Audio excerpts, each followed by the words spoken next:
Muy buenos días a todos. Un placer saludarlos esta mañana eh, para este encuentro virtual de escritura de mujeres en América Latina, enfocado en pues la mirada desde la crítica contemporánea. Entonces, contamos con la participación pues de la Universidad de Costa Rica, de la Universidad de Guanajuato y de la Universidad, eh, solo me acuerdo del nombre, Hurtado, que es doctora María Carmen. Hurtado, ¿La? Alberto Hurtado. Alberto Hurtado, perdón, sí. No te preocupes. Entonces, doy la palabra a la doctora Ivania Barbosa, que es directora del CICLA, para pues empezar con el evento. Muchísimas gracias, Claudia. Bienvenidas todas las participantes de este encuentro virtual para el CICLA, el Centro de Investigación en Identidad y Cultura Latinoamericanas, CICLA de la Universidad de Costa Rica. Es un honor tenerlas hoy en este encuentro. Este encuentro reviste varias tareas académicas, una de ellas valiosísima y que el centro siempre procura, acompaña. em, Acompaña en procesos de investigación para estudiantes que están haciendo su posgrado desde maestrías y doctorados, acompaña con procesos de pasantías de investigación, con procesos de búsqueda documental e incluso hemos acompañado a diversas personas estudiantes también con la búsqueda de contactos que este centro tiene que a lo largo de más de 30 años ha consolidado con muchísimas personas investigadoras del área y de otros lares. Esta es una primera función del centro. Y la segunda función, obviamente, acorde con los ejes y con los objetivos con los que se creó el centro, es pensar sobre América Latina, sobre lo que se escribe, sobre lo que se trata, sobre lo que se investiga. Estas dos tareas fundamentales hoy revisten un papel preponderante en el encuentro y a eso vamos, a conversar, a dialogar y a acompañar también a Claudia López Castillo en este proceso de investigación que es su tesis doctoral en la Universidad de Guanajuato. Estimadas colegas, investigadoras, pues bienvenidas a este espacio del CICLA. Yo soy la directora y anuente siempre a pensar que las vinculaciones entre universidades, centros o institutos de investigación es clave para fortalecer nuestra institucionalidad de educación superior en América Latina, que cada vez está pues siendo socavada por asuntos presupuestarios o por otras dinámicas sociopolíticas. Celebremos hoy el encuentro, conversemos y muchísimas gracias.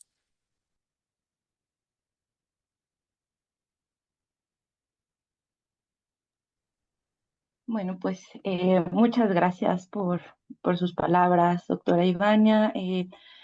Yo me sumo a la bienvenida a todas las participantes, la bienvenida también a quienes pues nos acompañan también desde otros múltiples espacios.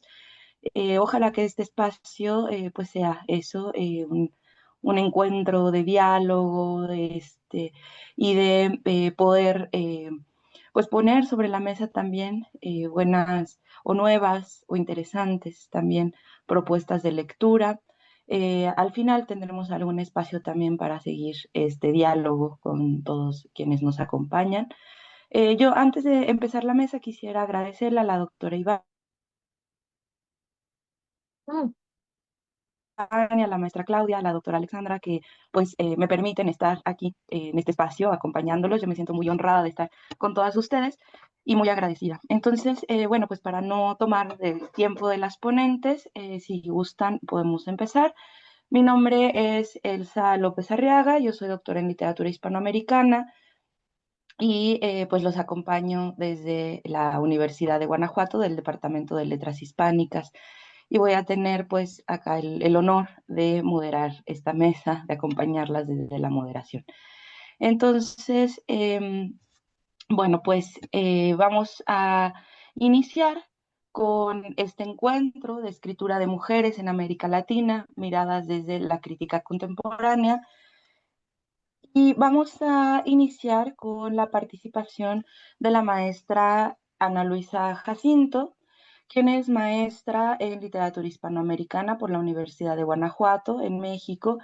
Es estudiante del doctorado en literatura hispanoamericana por la misma universidad y actualmente desarrolla su investigación alrededor de la obra de las autoras Samantha Schweblin y Fernanda Trías. Ella ha sido becaria del Fondo de las Letras Guanajuatenses y en 2025 publicó su primera novela, Yo ya estoy muerta, en la editorial independiente española Adel Editores. La maestra Jacinto nos presenta el día de hoy un trabajo que se titula Escritoras latinoamericanas del siglo XXI, visibilidad y tensiones. Y pues aprovecho para recordarle a las ponentes que tienen alrededor de unos 20 minutos para sus presentaciones y pues de inmediato le cedo la palabra a la maestra Jacinto. Muchas gracias. Hola, buenos días. Muchas gracias, doctora Elsa. Bueno, yo les voy a presentar un trabajo que forma parte de mi proyecto de tesis, sobre todo para hablar sobre el momento en el que se encuentran mis dos autoras, Fernanda Trías y Samantha Schweblin, en donde pues existe este llamado nuevo boom latinoamericano, ¿no? Y cómo se ve desde estas autoras. Entonces, pues bueno, voy a empezar. Empieza generalizando desde Fernanda Trías y Samantha Schweblin, o más bien particularizando desde estas autoras y luego ya generalizo. Bueno, empiezo. En principio, con Trías se puede hablar de una narrativa donde la novela, aunque ha escrito algunos cuentarios, ha tomado un papel protagónico. En 2001 publica su primera novela, La azotea, para después continuar con Cuaderno para un solo ojo, En regreso, su primer libro de cuentos, La ciudad invencible, No soñarás flores, Mugre rosa y El monte de las furias. Desde un registro que roza con el horror y lo siniestro, Trías se cuestiona sobre la soledad, la obsesión, las relaciones y las pulsiones incontrolables que dejan entrever las ambivalencias humanas y que, de manera continua, chocan o se distorsionan debido a una corporalidad enferma, silenciosa y vaciada. Con Schweblin, el género en donde más ha escrito ha sido el del cuento, aunque en los últimos años ha publicado dos novelas, obras como Núcleo del disturbio, Pájaros en la boca, Distancia de rescate, su primera novela, Siete casas vacías, Kentucky y El buen mal, forman un entramado narrativo donde lo siniestro roza muchas veces con lo fantástico y lo imposible. Sus argumentos tienen personajes que guardan secretos y que siempre se encuentran en ambivalencia entre el ser y el querer ser. Ambas autoras forman parte de la nueva ola de escritoras latinoamericanas, cuya pluma ha logrado ser traducida a varios idiomas. Mugre Rosa de Trías, por ejemplo, ganó el National Book Award en 2022.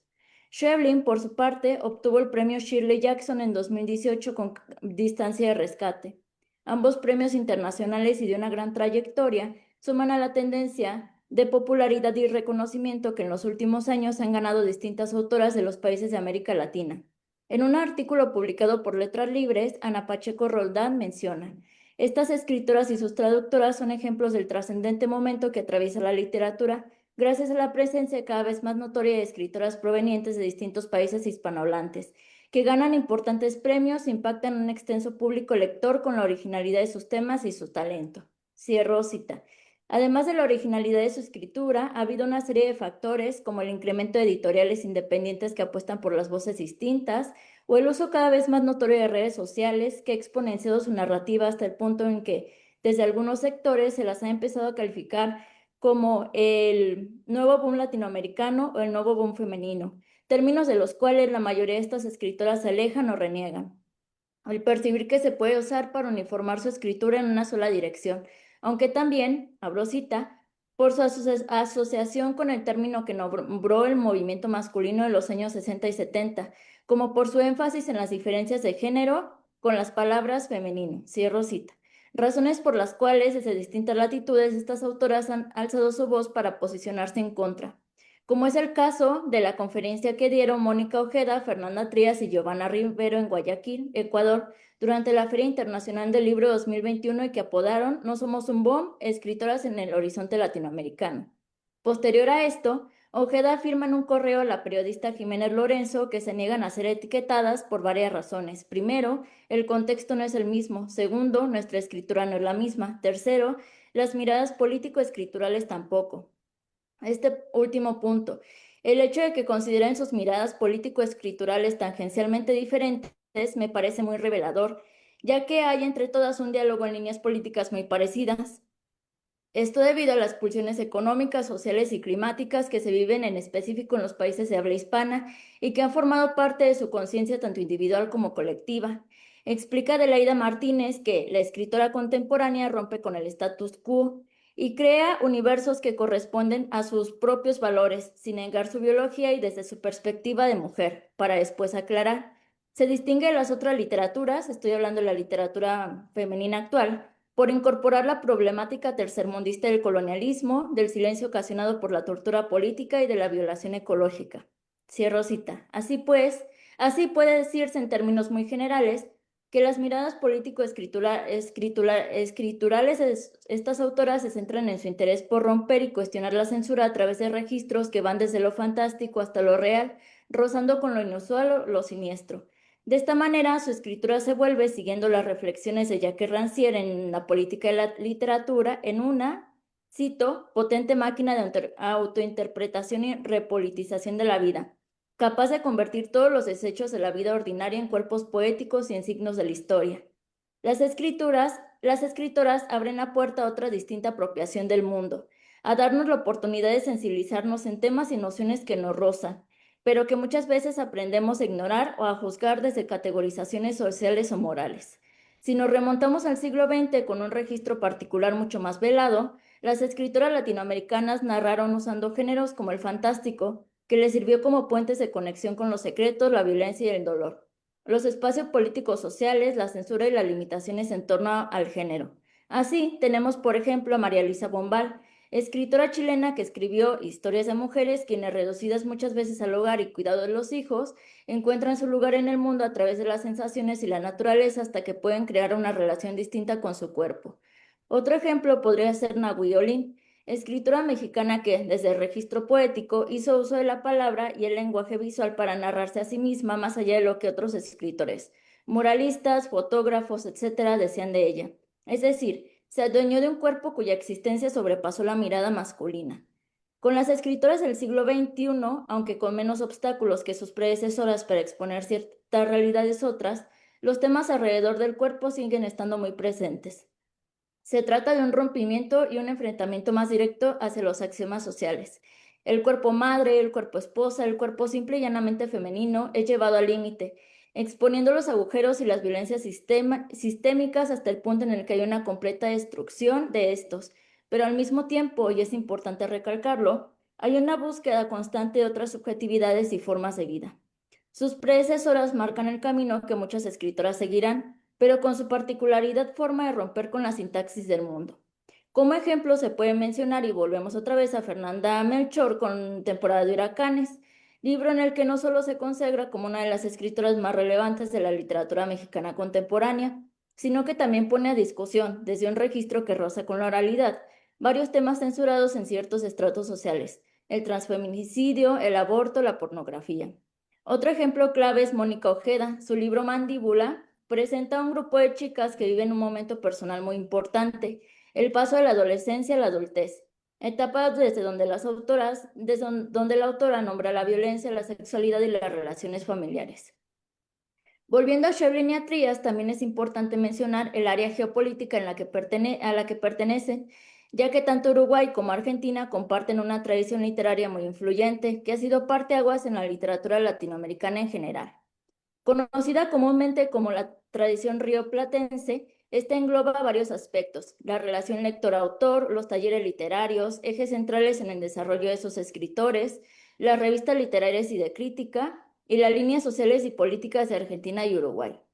Esta literatura ha sido muy prolífica, sobre todo en el cuento, y tiene destacados autores cuya proyección internacional es innegable. Un punto central para hablar de esta literatura pueden ser los años 40 y 50, donde el oficio de escritor se afirma, tal y como se conoce hoy día en aquellos países, ya que se incrementan las imprentas y el número de lectores crece. La figura clave de este periodo y que en sus obras condensará las características posteriormente atribuidas a este espacio es Jorge Luis Borges, quien toma características de la literatura gauchesca como la oralidad, el habla popular y sus artificios y los inserta en un hacer literario que se encuentra en constante diálogo referencial con el mundo. Así, fija la base de una serie de consignas que se escribirán en una línea literaria plenamente rioplatense, como son la confrontación con lo nacional y lo extranjero, lo propio y lo ajeno, lo particular y lo universal, la apropiación y la resignificación de la tradición literaria argentina, la tensión entre los modos de representación realistas y la experimentación vanguardista, entre otras. Gracias a la revista Sur, dirigida por Victoria Campo, muchos autores argentinos se consagran, publicando cuentos y ensayos de índole diversa, pero sobre todo anclados en dos géneros que por mucho tiempo fueron calificados como inferiores, el fantástico y el policíaco. Durante los años 20, autores como Silvina Ocampo, Adolfo Bioy Casares o Jorge Bianco vuelven posible la utilización de cualquier temática para la experimentación. La mayoría de los críticos y ensayistas que han analizado la tradición argentina y uruguaya concuerdan en que es imposible definirla desde una sola línea estética o temática. En realidad, el hecho de que converjan tantos temas y poéticas literarias es en sí una característica clave de su riqueza e influencia en el panorama latinoamericano. Con la literatura del siglo XX como punto de ruptura y crisis permanente, el fin de la Segunda Guerra Mundial y la popularización del peronismo, también la narrativa se abre a un profundo cuestionamiento y rompimiento moral, político y religioso. Las escritoras rioplatenses, en este sentido, empiezan a hacerse un lugar dentro de los espacios críticos y narrativos. El claro ejemplo es Victoria Campo, quien, como ya se mencionó, fue la directora de la revista Azul. Así, muchas escrituras comienzan no solo a ser publicadas y a pertenecer a los distintos círculos culturales, sino que además tienen la oportunidad de narrar desde distintos registros su propia realidad en el mundo. Las escritoras sudamericanas, frente a la liberación sexual que se vive en varios espacios territoriales, se encuentran todavía censuradas en muchas maneras por la forma en la que narran su realidad corporal y social, esto hablando en el siglo XX.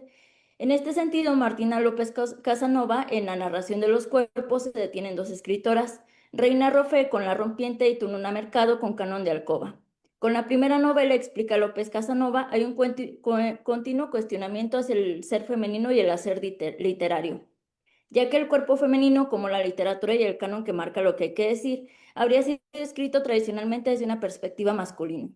De esta manera, la novela se sostiene a través de una narración velada donde el cuerpo muerto es aquel que solo puede hablar, tema que se repite en las escrituras del siglo XX latinoamericano, como es el caso de La Mortajada, novela de la chilena María Luisa Bombal. Y bueno, la década de los 60 y 70 se vuelven parteaguas de la escritura y la mirada femenina en el sur de América. A través de la utilización de distintos ejes o temas, las narradoras fijan la mirada a los espacios otros, los cuerpos otros y las vidas otras, en contraposición al imaginario femenino que había imperado y que pintaba a la mujer desde dos figuras muy claras, la virgen y la de moral dudosa. En este sentido, Lucía Guerra explica en Mujer y Escritura que, cito, toda conducta de la mujer en su posición de otro, que traspasa los límites impuestos por el patriarcado, dio luz a un fermento para la imaginación androcéntrica con respecto al mar, categoría reencarnada en figuras femeninas, las brujas entre ellas, que entre los siglos XVIII y XV merecieron el castigo de ser quemadas por atreverse a las prácticas de la medicina y los rituales de lo divino. Guerra explica que, de esta manera, teóricas y escritoras latinoamericanas del siglo XX se encontraron además con la difícil tarea de legitimar la existencia de una literatura femenina, en el sentido de que ésta fuese escrita y pensada por mujeres, en un ambiente en donde la omisión, desvalorización e incomprensión de esta literatura era constante. De esta manera, las escritoras resistieron, ya que ya lo hicieron de dos modos, apelando al uso de seudónimos masculinos para ser tomadas como iguales, hasta utilizando la fragmentación para hablar sobre los temas censurados que desde su posición como sujetos femeninos no pueden ser tocados. En este sentido, se puede entender el siglo XX como un espacio de experimentación, de imitación y de aprendizaje a través del cual las escritoras latinoamericanas fueron el parteaguas de las escritoras latinoamericanas del siglo XXI. Con lo anterior en mente, se puede hablar específicamente de que la narrativa rioplatense actual hay un incremento en el interés y popularidad de distintas escritoras, no solo a nivel nacional, sino también internacional. Esto sobre todo porque ya se toma en cuenta la figura del autor, importantísimo en las redes sociales, la producción, que ya es masiva, los géneros y el mercado editorial, que últimamente ha apuntado hacia las escritoras femeninas. Y bueno, con esta afirmación que está sostenida por lo que dice Ana Gallego Cuiñas en las novelas argentinas del siglo XXI. Las escritoras latinoamericanas han tomado un papel importante en el panorama literario actual, en donde no solo son figuras centrales, sino que además tienen peso en los procesos económicos del mercado. Así, muchas de estas escritoras han podido profesionalizarse y vivir de sus libros, algo que solo se había visto en escritores muy específicos del siglo XX. Aunado a esto, Gallego Cuiñas explica que otro elemento que las une, son sus propuestas estéticas. Se puede mencionar como ejemplo a Mariana Enríquez, Dolores Reyes, Agustina Basterrica y Selva Almada, quienes junto con Samantha Schweblin y Fernanda Trías son parte de una misma generación que se encontró con el final de la Guerra Fría y la segunda ola feminista. Con la llegada del hombre a la luna en 1969, el mundo se presenta brillante, lleno de promesas que en los años posteriores se vieron reducidas frente a los problemas económicos de sus países, la guerra y los efectos relacionados con el cambio climático. Se puede decir que entre estas autoras se encuentran vasos comunicantes alrededor de los temas que deciden narrar desde su propia subjetivación femenina. Ya no se trata de narrar lo que se dice, sino cómo se dice. Pero a la vez existen diferencias claves que no solo contrastan su propia mirada estética, sino también los temas y discursos que deciden poner a reflexión. Y bueno, ya para concluir, desde el siglo XX hasta nuestros días, la mirada de muchas de las escritoras latinoamericanas se ha mantenido siempre en constante tensión con las estructuras sociales y políticas preponderantes. No hay que olvidar, como Mónica Ojeda lo aclara, que sus miradas político-escriturales son evidentemente distintas. Las preocupaciones en torno al colonialismo, la violencia, las dictaduras o los problemas ambientales tienen un punto central, pero además de manera general se puede decir que se detienen en los espacios otros, la casa, la maternidad, la crianza, para transgredir las máximas en torno al ser mujer, ser madre, ser esposa y en últimas, ser humano. Y bueno, con eso concluyo. Muchas gracias, Ana Luisa, y por esta interesante reflexión que nos lleva también hacia los caminos de las autoras del siglo XXI. Continuamos entonces ahora con la participación de la doctora María del Carmen Pérez Cuadra. La doctora es doctora en literatura por la Pontificia Universidad Católica de Chile, es profesora de literatura en la Universidad Alberto Hurtado, también en Chile. Su principal línea de investigación es la narrativa contemporánea centroamericana escrita por mujeres y ha publicado artículos, ensayos, poesía y narraciones en diversos medios nacionales y extranjeros. Ella, el día de hoy, nos presenta un trabajo titulado Poéticas del cuerpo en la narrativa centroamericana contemporánea. Un gusto escucharla, doctora María del Carmen. Muchas gracias, Elsa. Bueno, hola a todos y todas. Reciban un cordial saludo desde Santiago de Chile. Antes de comenzar, deseo agradecer a la doctora Ivania Barbosa, directora del CICLA, a Claudia López Castillo y en realidad a todas las personas que han hecho posible esta actividad, por la amable invitación que me permite participar de este encuentro. Extiendo mi agradecimiento también a quienes nos están escuchando o nos están viendo. Lo que voy a presentar a continuación forma parte de un proyecto de investigación más amplio en el que actualmente me encuentro trabajando. Y bueno, sin más preámbulos, empiezo mi presentación. La narrativa centroamericana contemporánea, escrita por mujeres, se encuentra poblada de cuerpos que desafían las nociones convencionales de integridad, humanidad, ciudadanía y belleza. Mujeres cuyos cuerpos se desarman y vuelven a ensamblarse, sujetos animalizados, cadáveres que delimitan la pertenencia política y cuerpos seleccionados según criterios raciales configuran un imaginario corporal que me parece que es recurrente. Algunos ejemplos que sirven de evidencia para estas observaciones se localizan en el cuento Mujer hecha a pedazos de la escritora panameña Cherry Lewis, en el cual se presenta una mujer con un cuerpo que se suelta en partes, pero que puede rearmarse.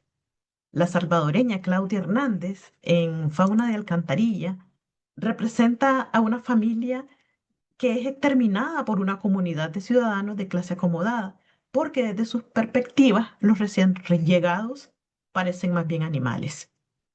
La guatemalteca Denise Funchal, en Ciudadanía, habla de una chica que carga un cuerpo muerto a modo de trofeo y como símbolo de su paso hacia una mayoría de edad. Finalmente, Michelle Recinos, de El Salvador, en su cuento Casting, muestra cómo un grupo de mujeres empleadas de una ONG selecciona un cuerpo perfecto, desechando los demás cuerpos por ser de piel oscura. Como vemos, en esta muestra representativa, los cuerpos aparecen reiteradamente como espacios donde se disputan los criterios de reconocimiento social y político. Una vez presentado el corpus y su problemática, la pregunta que salta a la vista es, ¿qué función cumplen estas figuraciones corporales en la narrativa contemporánea centroamericana escrita por mujeres? Más específicamente, ¿de qué manera estos cuerpos cuestionan los criterios mediante los cuales una comunidad define la humanidad, la ciudadanía, la belleza o el valor social? Aunque las imágenes corporales de este corpus podrían interpretarse exclusivamente como representaciones de la violencia o de la precarización contemporánea, propongo una lectura distinta. Para Butler, para Judith Butler, los marcos de reconocimiento determinan las condiciones bajo las cuales una vida puede aparecer como inteligible y socialmente significativa. En este sentido, la reconocibilidad no constituye una cualidad inherente de los sujetos, sino que es el resultado de normas históricas que delimitan quién puede ser percibido como plenamente humano.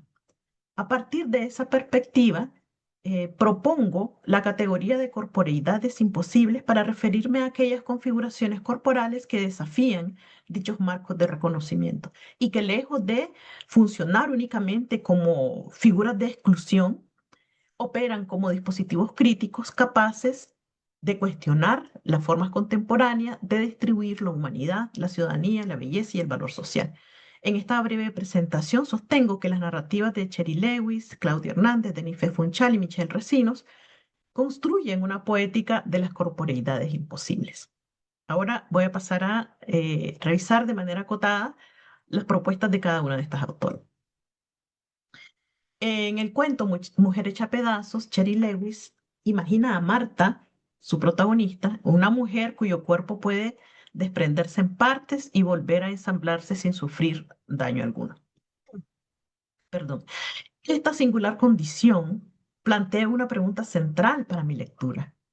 ¿Es la integridad corporal una condición necesaria para el reconocimiento del sujeto? Y voy a ofrecerles una cita. Inicia la cita de este cuento. Mi primera impresión al verla, a Marta, no fue nada extraordinario. En realidad me parecía muy normal, con su suéter de rayas y sus pantalones ajustados.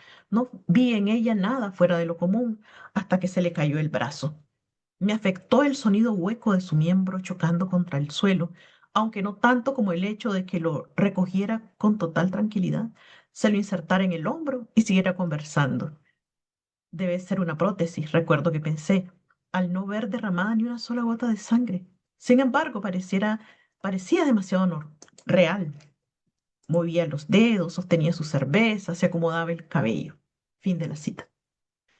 Por medio de la figuración metafórica de un cuerpo que se suelta en pedazos como si se tratara del cuerpo de una muñeca de plástico o de un rompecabezas, este cuento juega con impasibilidad de la sociedad que es incapaz de ver de manera crítica el problema que enfrenta esta mujer, es decir, la exigencia social que impone la búsqueda de un cuerpo perfecto.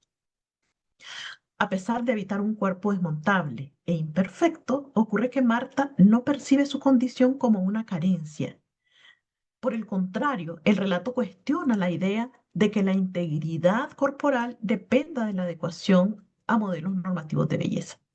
Cuando el narrador rememora, cito, la gente es rara, Eduardo, me decía. Se asustan porque a uno se le caiga una mano o un pie, pero les parece completamente normal abrirse las tetas y meterse 2 bolsas gigantes de silicona. Es más, hasta lo pregonan con orgullo por ahí, decía entre risas, mientras se acomodaba la pierna derecha que se le acababa de caer. Fin de la cita. Con esto nos damos cuenta de cómo esta corporeidad imposible se transforma en un cuestionamiento directo a la norma cultural moderna. Y vemos cómo la lógica del relato descansa en una inversión de perspectivas, es decir, que lo que parece monstruoso termina revelando el verdadero carácter monstruoso de la norma. Entonces, como hemos visto, el cuerpo femenino es figurado desde una perspectiva especular, en el sentido de que la imagen que vemos, o más bien leemos, ante la pregunta por lo absurdo de ese cuerpo inaceptable, porque se cae en pedazos, nos devuelve la imagen al revés, pero también absurda, de un cuerpo intervenido brutalmente con el único propósito de integrarse a lo que Burgos llama un sistema de simulacros cuya maquinaria está conectada a las consecuencias socioeconómicas del neocapitalismo. Desde esta perspectiva especular, el cuerpo de Marta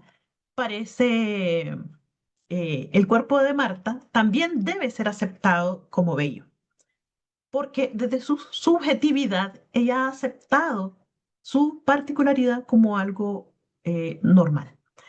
En el mundo ficticio, la condición de Marta demuestra que la subjetividad persiste incluso cuando la integridad física deja de ajustarse a los parámetros corporales considerados normales. Su cuerpo enfermo constituye un dispositivo de distanciamiento con respecto a esa maquinaria poderosa que exige perfección a cualquier costo. Es decir, que esta figura de la mujer hecha pedazos es una elaboración estética alegórica, emancipatoria, con respecto a un sistema que dicta cómo debe ser el cuerpo de una mujer. Por otro lado, ¿quién puede ser reconocido como humano? Esa parece ser la interrogante de Fauna de Alcantarilla, un cuento de Claudia Hernández, en el cual una comunidad de clase acomodada decide asfixiar a una familia, mamá, papá y 2 hijos, que aparecen repentinamente en las cloacas de su lujoso condominio. La familia puede leerse como una alegoría de los sujetos migrantes y desplazados que habitan espacios de marginación extrema. En cualquier caso, la condición ambigua entre humano y animal de este grupo resulta importante porque contribuye a su proceso de deshumanización. Sin embargo, más que representar animales, la familia de Fauna de Alcantarilla ocupa una zona de intermediación que revela el carácter precario y selectivo del reconocimiento de la humanidad. La familia resulta abyecta para los habitantes del condominio. Aunque biológicamente son humanos, han perdido su estatus de seres dignos de protección y reconocimiento, porque desde la perspectiva de la comunidad de propietarios, su apariencia más animal que humana les impide formar parte de la sociedad y justifica su exterminio. El Estado, representado por el zoológico, también se muestra imposibilitado de dar alguna protección o hacerse cargo de esta familia de alcantarilla, y mucho menos tiene interés en resguardarles la vida. El zoológico no los acepta porque, cito del cuento, ahí solo se ocupaban de animales, nada de hombres, mucho menos con familia. Comieran lo que comieran, tuvieran escamas o no, animales querían ellos. Ya antes habían acogido a un hombre y les resultó molesto porque incomodaba a los animales y además exigía demasiado. Fin de la cita. Em, Estos fragmentos que antes expuestos permiten ver que la familia de Fauna de Alcantarilla constituye una corporeidad imposible porque ocupa una posición ambigua entre lo humano y lo animal. Su exterminio no responde a una amenaza real, sino a una decisión colectiva de excluirlos del ámbito de lo humano. Es decir, son humanos sin reconocimiento humano. De este modo, el cuento revela que la humanidad no funciona como una condición universal, sino como una categoría distribuida diferencialmente por medio de mecanismos de reconocimiento y de exclusión. Por otro lado, Ciudadanía, de Denise F. Funchal, presenta a una joven que está a días de cumplir su mayoría de edad y nos narra su anhelo de recibir su premio, matar a un no humano. Este acto es un símbolo que acompaña su nuevo estatus de ciudadana. La elección por catálogo, el asesinato, el uso por primera vez de un arma de fuego facilitada por la policía, llevar el cadáver de su no humano como trofeo a todas partes, constituyen el símbolo de adquisición de ese nuevo grado de ciudadana. El cuento juega con lo humano y lo no humano, la idea de pertenencia y no pertenencia a la categoría de ciudadano. En este juego, el cadáver producido por el Estado y convertido en signo de pertenencia se convierte en una especie de certificado corporal de ciudadanía. La pregunta acá es, ¿qué cuerpos cuentan políticamente? Según el relato, la ciudadanía se construye a partir de la exclusión del no ciudadano. Además, el cadáver del no ciudadano funciona como un emblema de ciudadanía. Permite distinguir a quienes han sido reconocidos por el Estado de aquellos que han sido excluidos de esa comunidad política. En el cuento, cuya historia se arma a partir del testimonio que los demás van dando a la protagonista, los ciudadanos, después de pasar por momentos críticos de violencia, enfrentamientos y una guerra, deciden probar los nuevos estándares de ciudadanía apoyados por las fuerzas del norte. Los buenos ciudadanos denuncian a los malos. Y estos últimos, los no ciudadanos, aunque son vidas humanas, han sido privadas de todo reconocimiento político. Son encarcelados, encadenados en plazas y parques, para luego ser aniquilados. Y la contribución a la paz de los nuevos ciudadanos, el genocidio en realidad, comienza con la primera etapa que es asesinar a un no ciudadano por familia. Voy a citar un fragmento del relato. Así, por hogar, por familia que viviera en una casa, se entregó a un no ciudadano. Para no ser como ellos, la ejecución debía ser pronta, un tiro en la sien, dado por el padre o la madre de familia, según sorteo. Luego los cuerpos debían ser embalsamados y colgados a la entrada de las casas. El nuestro está prendido del balcón, ya queda muy poco cuero seco en los huesos. Hemos pegado la mandíbula con cemento y pronto habrá que usar alambre para readecuar los huesos. Las mascarillas nos permiten soportar el pútrido aroma de los cuerpos. Fin de la cita. La siguiente fase es un ejercicio de administración estatal del reconocimiento, pues consiste en asignar a unos ciudadanos por cada persona que adquiera la mayoría de edad. Según el relato, los ciudadanos son descritos como buenos, honestos y patriotas. En contraposición, en la categoría de no ciudadano está el malhechor y el no humano o delincuente. Además, este cadáver del no ciudadano funciona como una frontera simbólica y es el Estado quien decide quién merece vivir y quién puede ser eliminado. El relato, construido por medio de los testimonios de estos miembros de la comunidad, que son padre, madre, tío, abuela, etc., en realidad dejan ver una duda sobre ese mecanismo de bienestar que ofrece el gobierno a la nación. Eh, Esta solapada vacilación se puede leer en este fragmento, que cito. A veces he escuchado a algunos mayores de la familia hablar en sueños, balbucean injusto, inocentes o el nombre de alguien y una lágrima que escapa de sus párpados arrugados e inquietos, corre por sus mejillas. Siguiendo las órdenes del gobierno, he de prestar atención a esto, tratar de identificar una señal concreta de sus dudas y de su posible oposición a la paz. Fin de la cita. Aunque la comunidad parece amordazada por las imposiciones del norte operadas por el Estado subordinado, resulta imposible para estos ciudadanos legítimos no admitir que el reconocimiento político está siendo distribuido de manera desigual. Es decir, que el cadáver del no ciudadano funciona como la materialización visible del reconocimiento político diferencial. Dicho de otro modo, este reconocimiento político no solo determina quién puede vivir dentro de la comunidad, sino también qué cuerpos muertos pueden ser utilizados para sostener el orden político.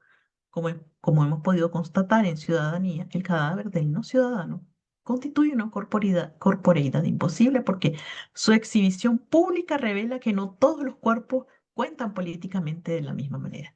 Desde esta perspectiva, las corporeidades imposibles permiten observar aquello que Butler denomina los límites de los marcos de reconocimiento, es decir, los mecanismos mediante los cuales ciertas vidas parecen como valiosas, mientras que otras son desplazadas hacia zonas de invisibilidad o exclusión. Ya para ir finalizando, me referiría a Casting de Michelle Recinos. Ella narra el proceso de selección que realiza un grupo de mujeres empleadas de una fundación. A partir de la situación que parece cotidiana, el relato explora las relaciones entre belleza, raza y representación. La pregunta que orienta la lectura es: ¿qué cuerpos merecen ser vistos y representados? En casting, la posibilidad de ser representado aparece determinada por criterios raciales. La blanquitud funciona como un atributo que incrementa el valor social de ciertos cuerpos, mientras excluye a otros del campo de la visibilidad. En el cuento, la blanquitud otorga mayor valor social y excluye y margina al que tenga la piel oscura, pues es llamado niño carbón o quemado. El ejercicio de la violencia simbólica se incorpora en los mundos narrativos como una fuerza destructiva cotidiana ejercidas por mujeres contra otras mujeres. En el mundo ficcional se plantea la omnipresencia del deseo genésico que guía al tratar de encontrar una imagen representativa eh, que mejore la imagen de la campaña anterior. Buscan ejemplares de calidad. Como me estoy extendiendo un poco y me quedan 3 minutos, voy a tratar de resumir un poco esto y dar mis conclusiones. Pues en esta parte solamente quería resaltar de que aparece una necesidad de este grupo de mujeres de buscar un cuerpo perfecto. Y en la búsqueda de ese cuerpo perfecto, quien se los da es una niña que también tiene un cuerpo perfecto, porque es una niña y sin embargo es la madre. Entonces, esta niña madre em, es es un cuerpo que es imposible de ser aceptado por el grupo de mujeres, y esa tensión entre esa búsqueda de cuerpos perfectos, entonces nos devuelve esta perspectiva de Resino, una perspectiva crítica que cuestiona los dispositivos contemporáneos de representación. Y que como conclusión diré que las corporeidades imposibles constituyen un rasgo común en las poéticas de la corporeidad de la narrativa centroamericana contemporánea escrita por mujeres. A través de ella, las autoras analizan, cuestionan distintos regímenes de reconocimiento, como la integridad corporal, que vimos en Cherry Lewis, la humanidad en Claudia Hernández, la ciudadanía en Denise Funchal y la representabilidad en Michelle Resino. En todos estos casos, los cuerpos aparecen como espacios donde se disputan los criterios que determinan quién puede ser reconocido como sujeto legítimo de una comunidad. Lejos de funcionar únicamente como representaciones de la violencia o de la precariedad, estas figuraciones corporales operan como dispositivos críticos que ponen en evidencia los mecanismos mediante los cuales se distribuyen diferencialmente el valor social, la belleza, la ciudadanía y la humanidad. De este modo, las narradoras no solo representan cuerpos excluidos, sino imaginan formas corporales capaces de revelar y confrontar los límites de los marcos normativos que organizan el reconocimiento contemporáneo. Muchas gracias. Muchas gracias, doctora, por su participación, por sus lecturas de estas autoras que nos abren también el panorama para, pues, para conocerlas en otros espacios, ¿no? Acá en México, sobre todo, es muy interesante conocerlas. Eh, a continuación, le cedo la palabra a la doctora Ivania Barbosa Leitón, quien es doctora en estudios de la sociedad y la cultura por la Universidad de Costa Rica. Es profesora catedrática de la Universidad de Costa Rica y actual directora del Centro de Investigación de Identidad y Cultura Latinoamericanas, el CICLA, de la misma universidad. Ha publicado extensamente sobre literaturas centroamericanas, con énfasis en escritoras de la región de los siglos XX y XXI. Y le doy la palabra a doctora Ivania, la escuchamos con mucho gusto. Muchísimas gracias por el espacio. Yo voy a compartir una presentación, entonces me indican.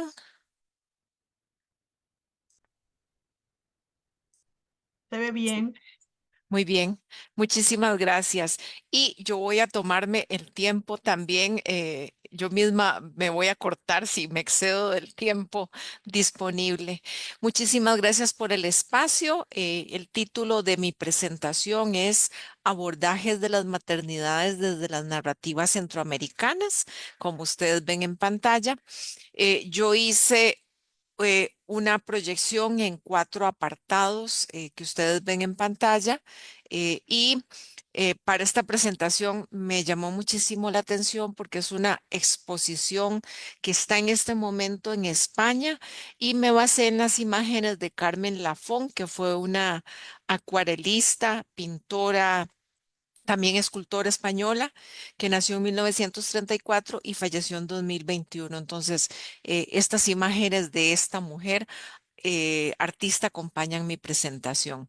Voy con la primera parte y refiero un contexto de un proyecto de investigación que yo me tomó 2 años, 8 meses, em, que se tituló La construcción sociopolítica de ser, no ser madres, mujeres en la narrativa centroamericana del siglo XXI, que ya se ha extendido y ya voy acumulando más material, aunque el proyecto ya está finalizado con informe y todo.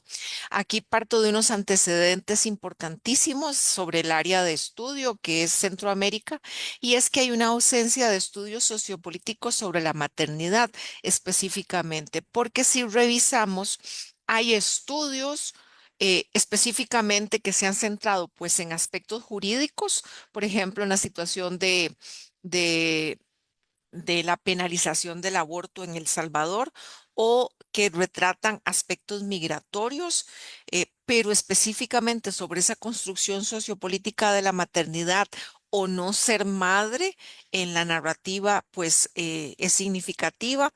En el caso centroamericano ha habido un predominio y si hacemos una búsqueda arqueológica y echamos la mirada atrás, ha habido un predominio de una narrativa colectiva sobre lo subjetivo que está marcada por el mismo contexto. Recordemos, por ejemplo, la situación de los conflictos armados en las naciones centroamericanas, los conflictos sociales, políticos, bélicos, marcados por la guerra, por las guerras y los conflictos armados que han dejado huella prácticamente en el testimonio, en el sentido de una colectividad. Y estas experiencias individuales y subjetivas, si bien es cierto, pueden aparecer y aparecieron en los testimonios, pero están relativamente relegados específicamente con la maternidad. Y también señalo que hay una emergencia reciente de enfoques feministas y corporales. Esto es significativo, pensar en el cuerpo, en la sexualidad y en el feminismo en particular. Y por último, estos antecedentes van cerrando con la maternidad como una construcción sociocultural y política. Recordemos aquella famosa frase de lo personal es político. Y entonces, sí, predomina es el patriarcado que va a señalar roles obligatorios a las mujeres y, y que limitarían su autonomía en particular. Señalo como justificación, ahora que lo estaba pensando y escuchándolas a ustedes también, la importancia de que haya mujeres escritoras que escriban efectivamente sobre mujeres, no que reconozcamos que hay literatura escrita significativamente por otras voces que hablan sobre mujeres. Y aquí esta justificación parte de estas ideas y este contexto histórico social complejo centroamericano, como lo dije en los antecedentes, que ha relegado particularmente estas experiencias tan individuales, tan subjetivas, y que al relegarse estas experiencias particulares de la corporalidad femenina, como puede ser el embarazo y la maternidad, o lo contrario, no o sea, el rechazo de una maternidad de las agendas políticas y sociales. Este, también es significativo que los estudios sobre la no maternidad en la región Hay pocos estudios que analicen la no maternidad en particular desde una perspectiva literaria centroamericana. Otro elemento es la persistencia de ese mandato patriarcal sobre la maternidad, señalando que es un destino natural de las mujeres ser madres y también limitando entonces la decisión reproductiva o no reproductiva y esa autonomía sobre las corporalidades. Y por último, la visibilización de narrativas y contranarrativas, porque también son formas de resistencia que identifican, que cuestionan esos imaginarios dominantes en la región. Este es el corpus que revisé. Esta es la segunda parte, el corpus, los marcos teóricos y metodológicos con los que yo me centré. El corpus, si ustedes se dieron cuenta y vean el balance con respecto de Panamá, pero lo bueno de Panamá es que ya tengo material y aquí también tendría que incluir, por ejemplo, Belice y el Caribe también es significativo para ampliar este corpus porque quiero seguir investigando al respecto. Vean que de Guatemala tengo a Denise P. Funchal, la misma autora que María del Carmen revisó con una novela que se llama Ana Sonríe, Mildred Hernández con Erótica en la Ciudad. Carol Sardeto con Compasión Absoluta. Para El Salvador tengo a Claudia Hernández, que también María del Carmen revisó, a Jacinta Escudos. En Honduras tengo a María Eugenia Ramos, pero ya tengo la posibilidad de ampliar con Jessica Isla. En Nicaragua tengo a Rosario Aguilar, a Yoconda Belli, a María Gallo. Y en Costa Rica tengo a Roxana Pinto y a Ana María González Alvarado. Recordemos que yo revisé en este proyecto narrativa, cuento y novela. Y en cuanto al marco teórico metodológico, obviamente yo me serví de un marco teórico feminista sustancial, entonces tengo autoras significativas del feminismo estadounidense. Tengo a Victoria Sau, a Esther Vivas, por ejemplo.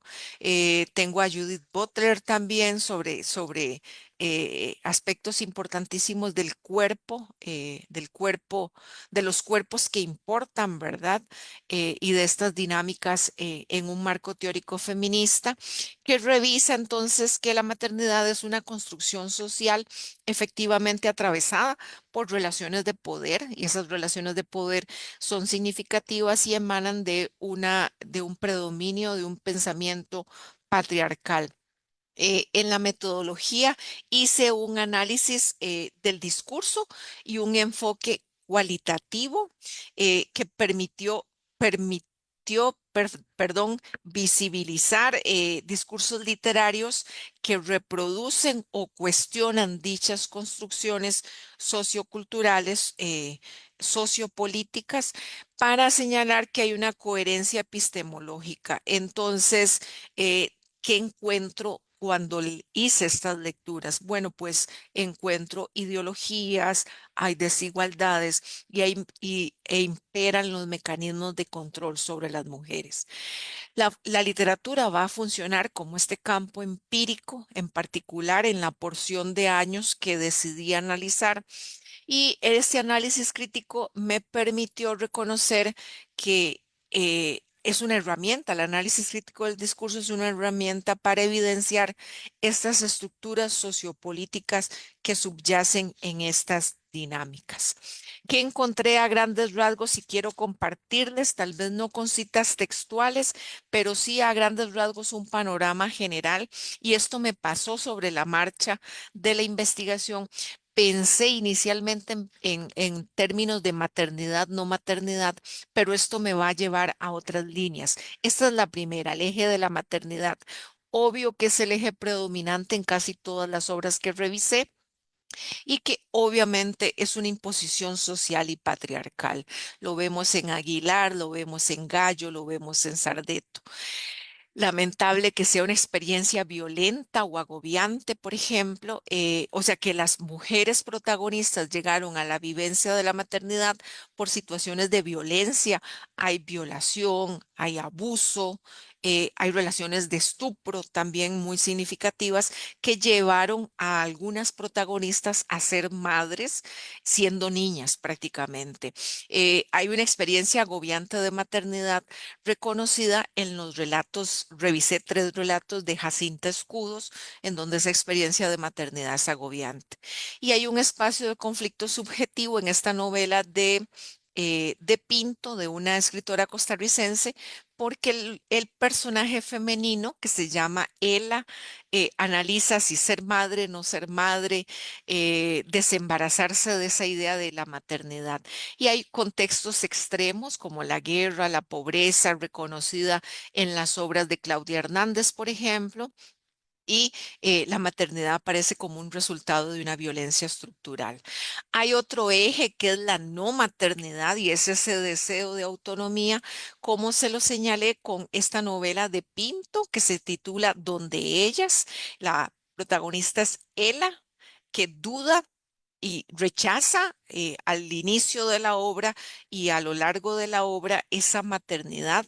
Marta en el círculo es un relato este, hondureño en donde la autora, perdón, el personaje no tiene noción de que en realidad una infertilidad ha provocado que ella no sea madre, ¿no? O sea, no se cuestiona ese aspecto en particular y hay una renuncia obligada o castigada, como se refiere en la novela La Promesante. Eh, Se evidencia que la no maternidad en todas las obras, porque también hay un velo que cubre a todas las obras en esa dinámica, y es que la no maternidad es socialmente cuestionada. Señalar que la mujer es incompleta si no tiene hijos, que la mujer es incompleta si no tiene pareja y que a su vez la pareja llevaría, perdón, a pensar a que si se tiene pareja, se va a tener descendencia, efectivamente. Hay otros temas, otros ejes derivados de la investigación. El eje del aborto aparece explícitamente en Erótica en la ciudad de Mildred Hernández y está señalado en personajes femeninos como una experiencia cercana, clandestina o está estigmatizada. Y es una decisión atravesada por condiciones sociales, tiene que ver con la edad, tiene que ver con el abandono de la pareja o con la pobreza también y funciona como una ruptura de ese mandato reproductivo, pero también evidencia esa falta de derechos reproductivos y ese conocimiento tan importante que debe estar presente en las sociedades con agendas políticas y con una formación importante para las mujeres. En cuanto a la menstruación, revisé el cuento El Recorrido, que es un cuento de Ana María González. Ana María Alvarado González, que ella es costarricense, es un cuento bastante interesante en donde la protagonista está en el momento del relato teniendo la menstruación, pero una menstruación sumamente dolorosa y resignifica esa menstruación porque ella es artista y toma la sangre de su flujo menstrual y empieza a pintar. Erótica en la ciudad también es importante la sangre como signo de sexualidad y reproducción.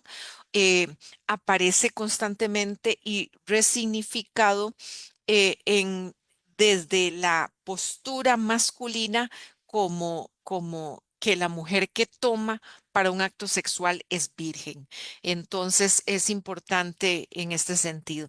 Y el intenso calor de la luna, la novela de Yoconda Belli, pues es la ausencia significativa porque revela que es la menopausia. Y efectivamente es un ciclo biopolítico que conecta con la maternidad en una cadena. Entonces, si hay sangre en una relación sexual, implica que la mujer es virgen. Luego, si la menstruación continúa y luego si hay ausencia de la menstruación, efectivamente nos lleva a la maternidad. Y luego más adelante Si hay ausencia también de menstruación, está asociado a que ya esa mujer no resulta productiva para una sociedad en ese sentido. Y también es un espacio de rebeldía y resignificación corporal, como les anoté anteriormente con el cuento El recorrido de Ana María Alvarado González. Y obviamente con la menopausia está señalado por el intenso calor de la luna, de la obra de Gioconda Belli, que señala el fin de la fertilidad y también esta estigmatización social de que ya la mujer no es productiva para la sociedad, pero es significativo en la obra porque reconfigura identitaria y en una forma autonómica a las mujeres que ahora tienen que replantearse. Bueno, ya no van a ser reproductivas, ya no van a representar un papel preponderante como sujetos reproductivos en la sociedad, pero que reconfiguren eh, sobre sí mismas, sobre su entorno y sobre la sociedad en particular. Voy señalando como conclusiones y quiero también señalar otros derroteros y otras tareas autoimpuestas sobre este proyecto de investigación en particular, que la maternidad es un eje estructural de desigualdad sociopolítica. Esto efectivamente lo reconozco en las obras revisadas. Hay desigualdades de género, hay limitaciones en esa autonomía corporal em, y que la maternidad va a funcionar como una institución social que organiza las vidas de estas mujeres en estas narrativas centroamericanas. O sea, también las maternidades estructuran sus vidas, sus dinámicas laborales. Lamentablemente en las obras revisadas con pues economías informales o mujeres que se insertan a la vida laboral forzosamente por las condiciones de hacerle frente a paternidades irresponsables también. Esto es muy significativo en las obras. Y esta persistencia de un mandato patriarcal en estas sociedades centroamericanas, yo lo he asumido así y lo desarrollé en algunos artículos derivados del proyecto, que ser mujer implica ser madre, que es este mandato patriarcal en particular y que está sostenido por estructuras sociales, religiosas y políticas.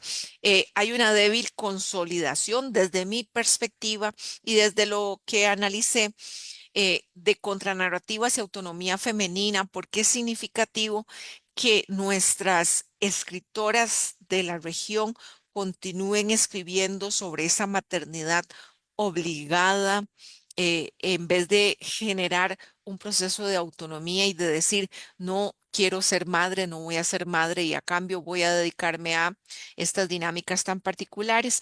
Hay una ampliación del corpus y una cobertura regional. Tengo ya corpus de literatura panameña, tengo unas obras beliceñas y quiero extenderlo a un panorama del Caribe también y fortalecer más este proyecto de investigación, tal vez con otro proyecto de investigación o tal vez derivado del proyecto como tal.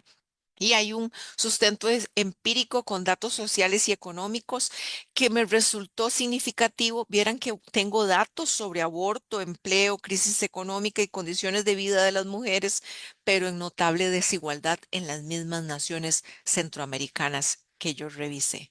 De mi parte, eso sería. Muchísimas gracias.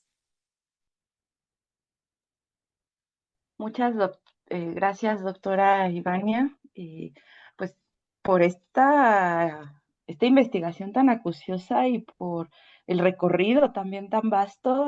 Yo creo que muchos acá nos llevamos también mucha tarea de lecturas. Bueno, pues continuamos entonces, cerramos nuestra mesa de trabajo de este encuentro de escritura de mujeres en América Latina, con la participación de la maestra Claudia López Castillo. La maestra López Castillo es maestra en literatura centroamericana por la Universidad Nacional Autónoma de Honduras.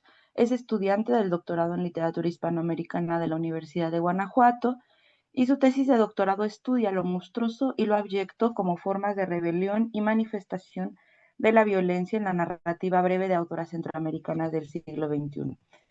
Y ella nos va a compartir un trabajo titulado El monstruo contemporáneo en la escritura de mujeres centroamericanas. Y pues cedo la palabra. Gracias. Mm, Muchas gracias, doctora Elsa. La presentación o la ponencia se desprende de una parte de mi proyecto de tesis. ¿Sí? En esta me voy a enfocar más en el monstruo como recurso estético o literario que aparece continuamente en la narrativa escrita por mujeres, específicamente en el género del cuento, pero también como una herramienta crítica, o sea, para el estudio de diversas formas o manifestaciones del monstruo en los cuentos que las mujeres escriben en Centroamérica. Entonces, pasemos a la siguiente diapositiva. Bien.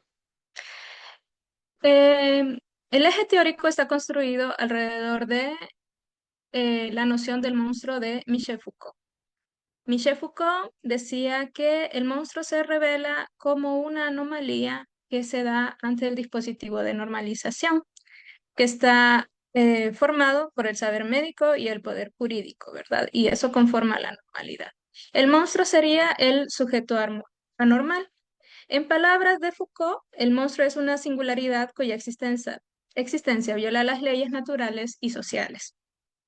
Y el dispositivo de normalización eh, revela este mecanismo de poder y saber del saber médico, el poder jurídico, que construye al sujeto como desviado, anormal o monstruoso. El asunto con el monstruo es que como se resiste a la norma, tiene el poder de liberar a los individuos y a su cultura del discurso de control institucional. O sea, por esto es importante. Siguiente diapositiva. Bien. Como actualización de la teoría de Foucault está la académica Mabel Moraña, que ella tiene incluso un libro que se llama El monstruo como máquina de guerra, donde explica cómo el monstruo puede ser una máquina de guerra biopolítica. El concepto de máquina de guerra lo toma de Deleuze y Guattari. Entonces, ¿por qué? Bueno, Moraña dice, junto con otros académicos, que siempre que hay un monstruo hay una emergencia política, porque señala un juego de fuerzas, luchas y exclusiones. Entonces, hay una emergencia política en un mundo quebradizo. Los monstruos siempre salen en las fisuras del sistema de normalización o en las fisuras de lo social. Entonces, lo de la máquina de guerra es porque el monstruo escapa de la violencia y en su resistencia puede ejercer él mismo violencia, ¿verdad? También ella dice que sirve para dar voz a los subalternos. Entonces, por ejemplo, están los marginados, las sexualidades disidentes y sujetos despojados de reconocimiento, por ejemplo, los migrantes. Entonces, el monstruo puede ser una herramienta o un recurso para visualizar a estos distintos grupos de personas excluidas socialmente y por diferentes razones. La siguiente, sí. Ok. Entonces Moraña dice que para estudiar al monstruo hay que hacer un análisis multidisciplinario. Entonces tenemos que ver en qué programa de saber poder se está inscribiendo, cuáles son los intereses que defiende o a los que se opone también, y qué estrategias utiliza. Y eso nos va a dar el signo ideológico. Entonces, el monstruo siempre tiene un sentido político ideológico, ¿verdad? Cataliza su aparición. Y al ostentar su extrema diferencia, el monstruo exhibe las contradicciones del mundo y desafía los límites de tolerancia del sistema social. Y también tiene la capacidad de favorecer el cambio al materializar el conflicto perpetuo entre el poder dominante y la resistencia. Bien, pasemos al siguiente. Bien, ahora, Generalmente cuando uno habla de monstruo, lo primero que se le viene a la mente son como los monstruos tradicionales, ¿verdad? Cuestiones como el zombie, el vampiro, el hombre lobo tal vez, que todavía perviven en las narrativas modernas. El asunto es que no es el único tipo de monstruo que podríamos identificar. De hecho, Foucault habló de la monstruosidad moral, que es aquella en la que el comportamiento del individuo rompe el pacto social, ¿verdad? Bien, entonces, ¿qué es esta cuestión del pacto social? Por ejemplo, el mandato de la maternidad, la heterosexualidad. Estas cuestiones formarían parte del pacto social o de lo que está aceptado como normal. Entonces, para Foucault, el monstruo moral provoca condena por su comportamiento antes que por su naturaleza. No tiene que ver con la apariencia, tiene que ver con que su conducta sea peligrosa para el dispositivo de normalidad. Entonces, él habla también del criminal eh, como monstruo moral y también tiene la categoría del sujeto a corregir, que no llega necesariamente a lo criminal porque no viola la ley, pero el sujeto a corregir, que también aparece mucho en los cuentos que yo analizo, em, se circunscribe, por ejemplo, a violar las normas de la familia. Y Foucault tiene una teoría muy bien desarrollada de la familia como el eje alrededor del cual se construyen o giran todos los otros dispositivos de control y de poder, que es aquí donde empieza y que es el que las vigila y que es quien decide a qué individuos expulsar. Todo eso lo hace la familia. Siguiente. Bien.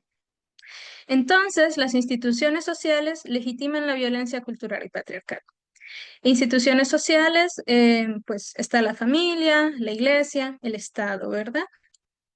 Entonces, en los cuentos de este capítulo de la tesis, yo estoy hablando de la violencia simbólica o de la violencia cultural. Y entonces los relatos elegidos son los que reflejan este tipo de violencia. El poder simbólico se refiere a los discursos y roles sociales que originan los dispositivos de dominación en la esfera simbólica. Y, por ejemplo, la familia heteropatriarcal, dentro del dispositivo de normalidad, ejerce dominio sobre la sexualidad, la economía y derechos reproductivos, en el caso específico de los cuentos, de la mujer, y se presenta como natural y racional. O sea, ya los vamos a ver. Y el poder simbólico y cultural es el castigo al que se somete a los sujetos que se desvían. ¿Sí? Este es un concepto de Galtung, el de violencia cultural, que se ejerce alienado y castigando la integridad de quienes se desvían de las expectativas de género dictadas por la cultura. Entonces, pasemos a la siguiente. Ok. Primer eje de este apartado es como la madre monstruosa. Eh, y entonces se construye, siguiendo a Lacan, cuál es el aspecto de la nocividad materna, que va desde el abandono, o sea, no ocuparse para nada de sus hijos, hasta la posesividad extrema, que en palabras de Lacan consiste en convertir a su descendencia en un rehén fálico a través de la cual ella proyecta la realización de sus propios anhelos y deseos, y no lo deja libre como individuo. Entonces, tenemos claro que a este tipo de madre posesiva, el psicoanálisis las ha llamado madre castrante o castradora. Eh, Supongo que en algún momento todos hemos oído el término. Entonces, por sí misma, la madre castrante ya se considera una figura abyecta que utiliza al hijo como una proyección para suplir su propia falta, ¿verdad? De la naturaleza que esa falta sea. La forma más extrema de la madre castrante viene a ser la madre fálica, que vive su maternidad como una institución patriarcal, así. Y entonces defiende defiende y exige el cumplimiento de todos los mandatos patriarcales y tiene la particularidad de que para hacerlo ejerce un poder excesivo. Entonces, no es femenina ni delicada como para ser maternal, pero tampoco es lo suficientemente masculina para ser una figura de autoridad totalmente legítima. Y entonces, esta distorsión la monstrifica. Y este es el caso concreto que se estudia en los cuentos. Siguiente.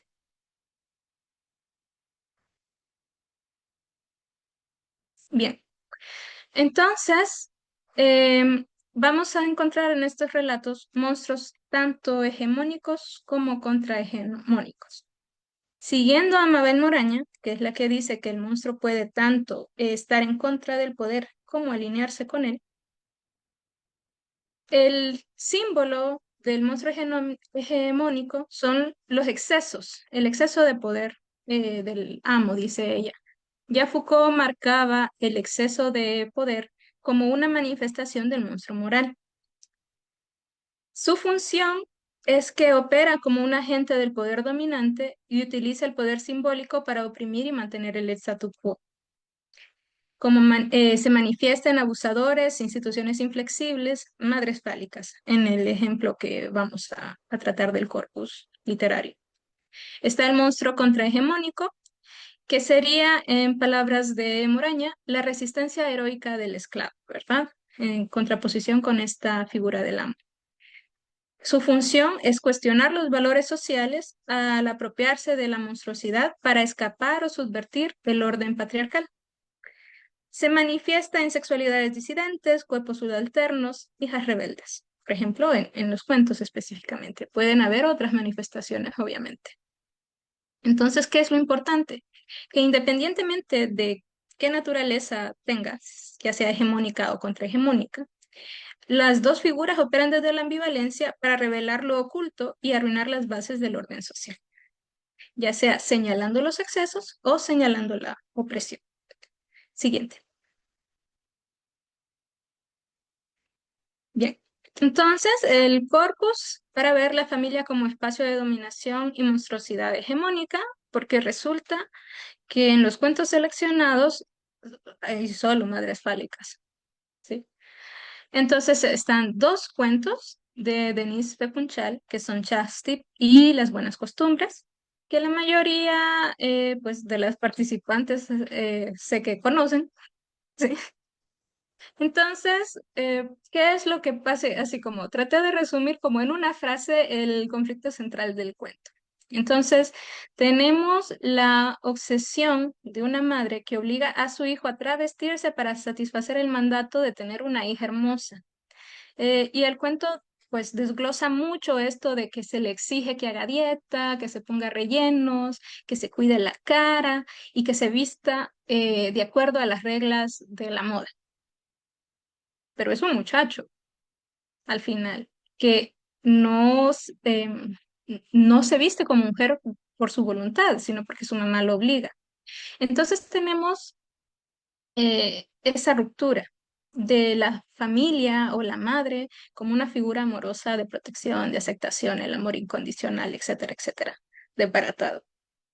Las buenas costumbres, que los dos están en la misma colección de cuentos, va de que la presión materna termina arrastrando a la hija, que es una médico exitosa de hecho, al asesinato para tener al hombre ideal y así tener la familia ideal y tener al hijo ideal, o sea, en la persecución del cumplimiento del mandato del matrimonio, ¿verdad?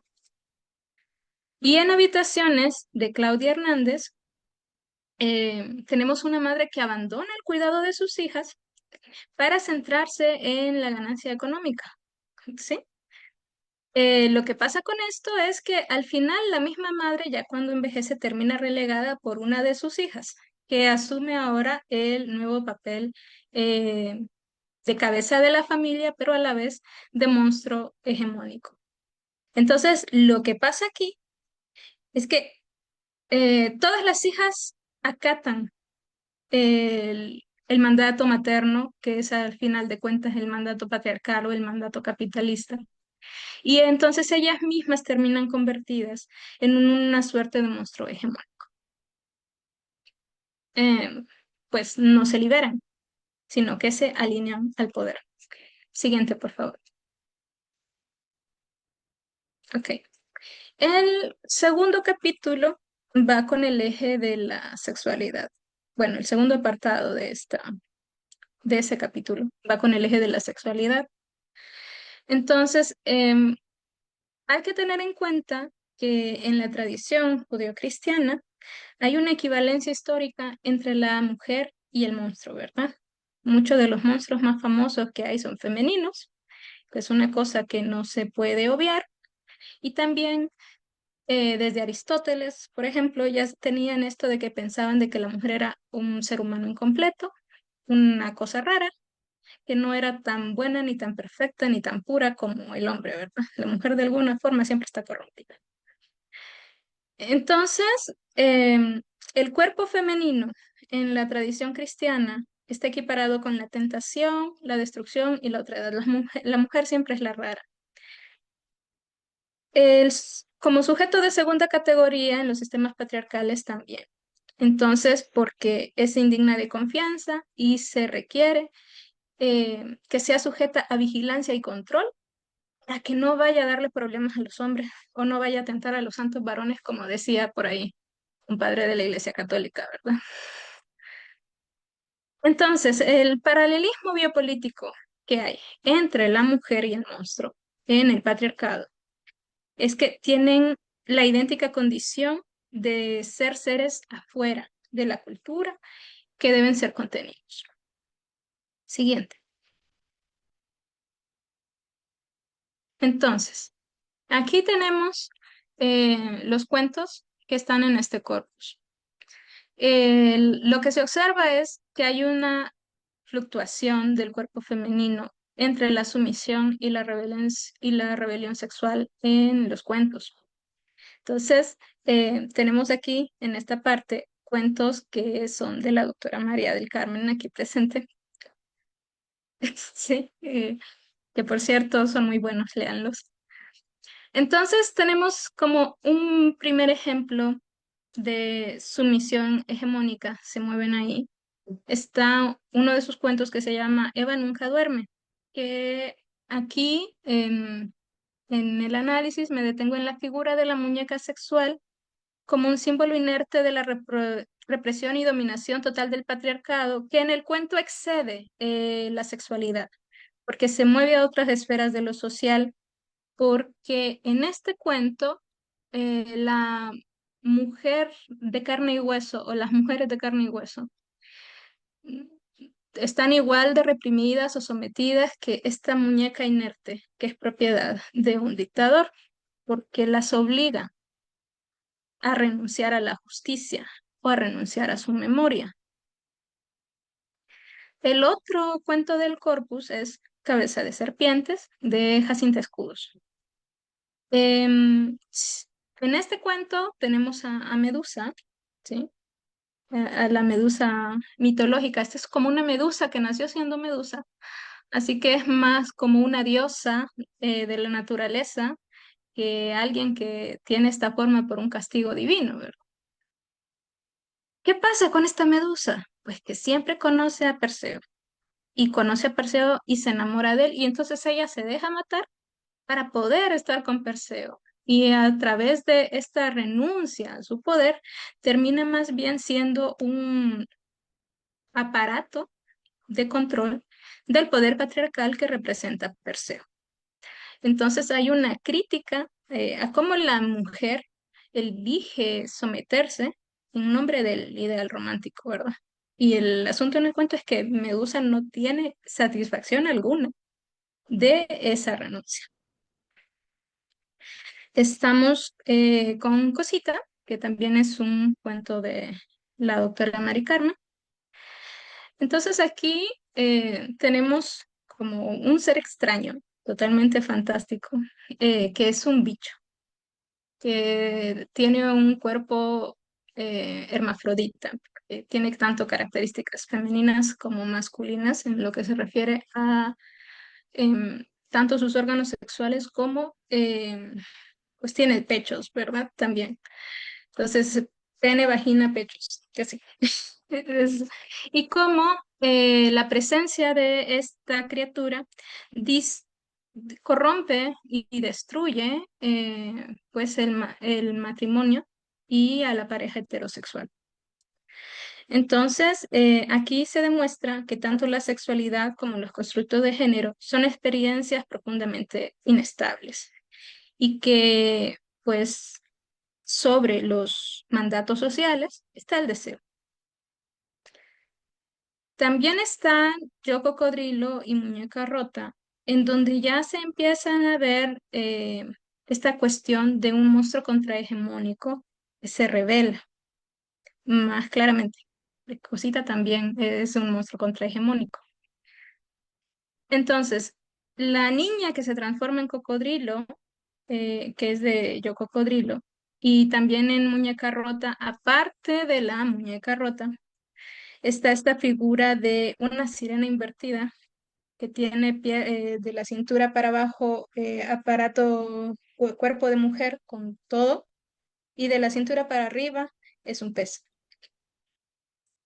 que es violada por el marino que la captura, y entonces la sirena, después de la violación, eh, lo castra de un mordisco, ¿sí? Entonces, por eso se está deteniendo en esta figura de la vagina dentata.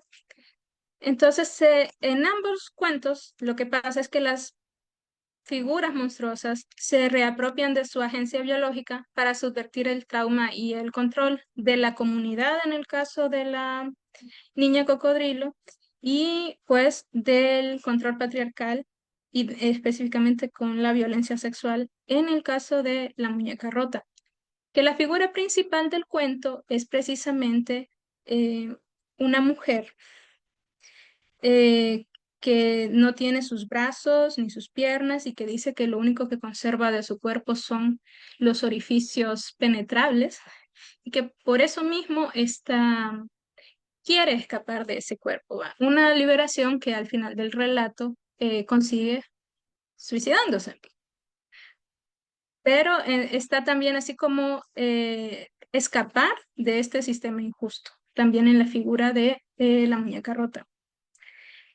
Y también, bueno, eso sería. Aquí tenemos, si se fijan, em, un monstruo, podríamos decir, hegemónico, porque la muñeca sexual se alinea con esta fantasía de ver a la mujer simplemente como un objeto de deseo para el placer masculino. De Medusa que pasa de monstruo contrahegemónico a monstruo hegemónico, y después monstruos puramente contrahegemónicos en Cosita, Yo Cocodrilo y Muñeca Rota. Entonces, más o menos para ver esa transición. Siguiente. Bueno, entonces, ¿qué es lo que estamos viendo aquí? Tenemos la ruptura del statu quo en la institución materna, el orden estatal viéndolo como el sistema capitalista, y también en la cuestión del cuerpo femenino, por ejemplo, en lo del deseo.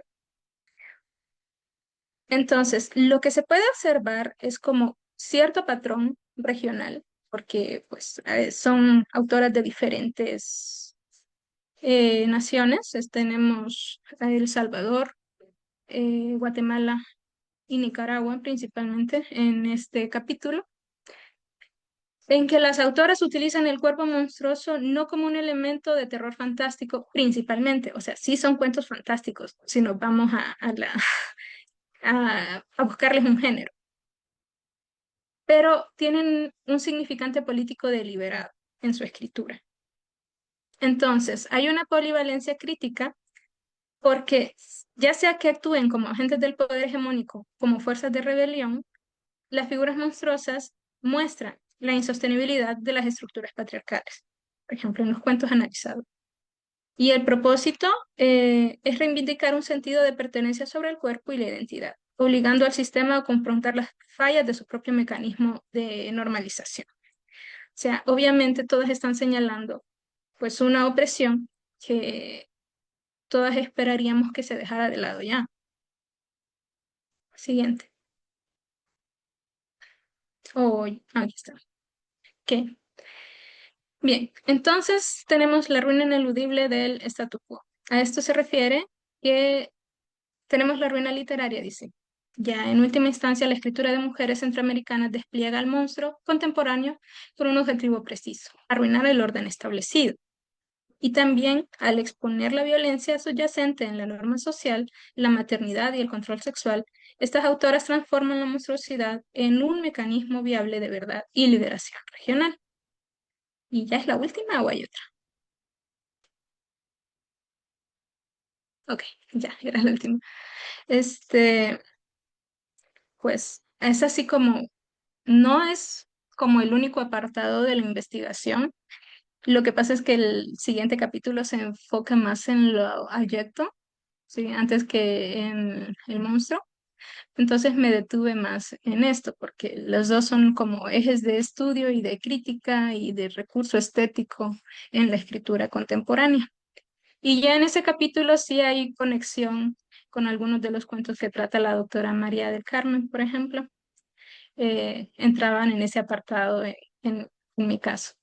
Entonces a mí me parece que hay como una conexión entre lo que estudia la doctora Mari Carmen, algunas conexiones con la maternidad, tal como la señala también la doctora Ivania, y pues con una tendencia latinoamericana, como decía Luisa, con este recurso de lo fantástico para visibilizar los problemas de las mujeres y escribir sobre las mujeres.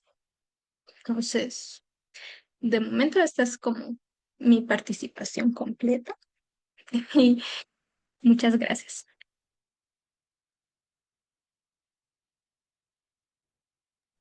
Muchas gracias, maestra Claudia, por esta exposición que además me parece que se articula en efecto de manera muy fructífera con todos los temas y los aspectos que se han discutido en esta mesa. Entonces, bueno, ahora tenemos tiempo, podemos abrir un espacio de discusión, de diálogo, si hay algunas preguntas. Yo ahora que tengo la palabra quisiera empezar en lo que también nos van llegando algunos otros comentarios. Y bueno, en toda esta mesa pudimos ver cómo ustedes, pues como resultado de sus investigaciones, de sus estudios, pues perciben estas líneas muy marcadas en asuntos de la corporalidad, en asuntos de lo sociopolítico también, de transformaciones o de estas nuevas experimentaciones que, bueno, pensamos nuevas quizás si trabajamos o nos enfocamos como en estas autoras del siglo XXI, pero que sabemos que también están presentes en autoras del siglo XX y quizá desde mucho antes, ¿no? Entonces, bueno, mi pregunta concreta para ustedes es una pregunta general para la mesa. Me gustaría que pudiera cada quien a lo mejor contestarlo desde su perspectiva. ¿Por qué o a qué atribuyen ustedes, digamos, este nuevo enfoque que están teniendo las autoras en el siglo XXI respecto a la corporalidad, a lo sociopolítico? Es decir, ¿por qué están poniendo ahí el foco, la atención en estas transformaciones, en estas búsquedas? Y bueno, también tener acá en la mesa a la autora de algunos de los cuentos estudiados creo que será muy nutritivo también. Bueno, no sé si alguna de ustedes quiere comentar respecto a esto. Bueno, sobre por qué lo usan como un recurso, creo que hay una explicación que podríamos sacar de Foucault de que el cuerpo siempre es atravesado por todos los mecanismos del poder. Entonces es como un punto central para cuestionar precisamente estos dispositivos de control. Y pues sí, todo sujeto pues tiene que enfrentarse a los dispositivos de control, pero a los que se enfrentan las mujeres es así como una violencia, según se presenta en la misma literatura, que es continuamente ejercida incluso en los espacios íntimos que se considerarían lugares seguros o de protección. Es como que no hubiera realmente un espacio seguro o de protección para la mujer, según la crítica que se está construyendo a través de estos relatos. Entonces es como el cuerpo que sufre todo y el cuerpo también es el medio para poder visualizarlo y criticarlo. Entonces es un recurso muy poderoso. Gracias, Claudia. Como yo lo señalé cuando expuse, por cierto, les quiero comentar, cuando yo presenté este proyecto de investigación para ser considerado, me encontré con un comentario y una observación que voy a decirla muy claramente, no atendí, en donde me decían que debía considerar escritura literaria hecha por hombres con respecto de las mujeres. Entonces yo lo asumí como una rebeldía y dije, no, yo no tengo por qué, porque yo quiero revisar efectivamente literatura situada desde escritura, pensamiento, em, esta vena artística de las mismas mujeres escritoras sobre las mujeres, en donde, como dice Claudia, efectivamente el cuerpo sigue siendo atravesado por todas las circunstancias y en el caso del recorrido centroamericano que yo hice en particular, el cuerpo sigue siendo el espacio donde el patriarcado está escribiendo sobre estas mujeres, sobre nosotras y nos compete a todas las mujeres como tal. Y entonces, sobre ese hecho en particular, quise analizarlo. ¿Por qué es importante y por qué es significativo? Y también vean la parcela de tiempo que consideré, el espacio-tiempo que consideré porque estamos ante mujeres escritoras posicionadas. Lo digo porque hay algunas de ellas con las que he conversado y que conozco y que hemos coincidido en que están situándose desde una resistencia y esta resistencia tiene que darse desde el cuerpo mismo y en particular con aspectos que atañen a mi investigación que va a continuar, que tienen que ver con la maternidad y con esta autonomía de decidir qué hacer sobre el cuerpo en particular. Gracias. Doctora María del Carmen, ¿me escuchamos?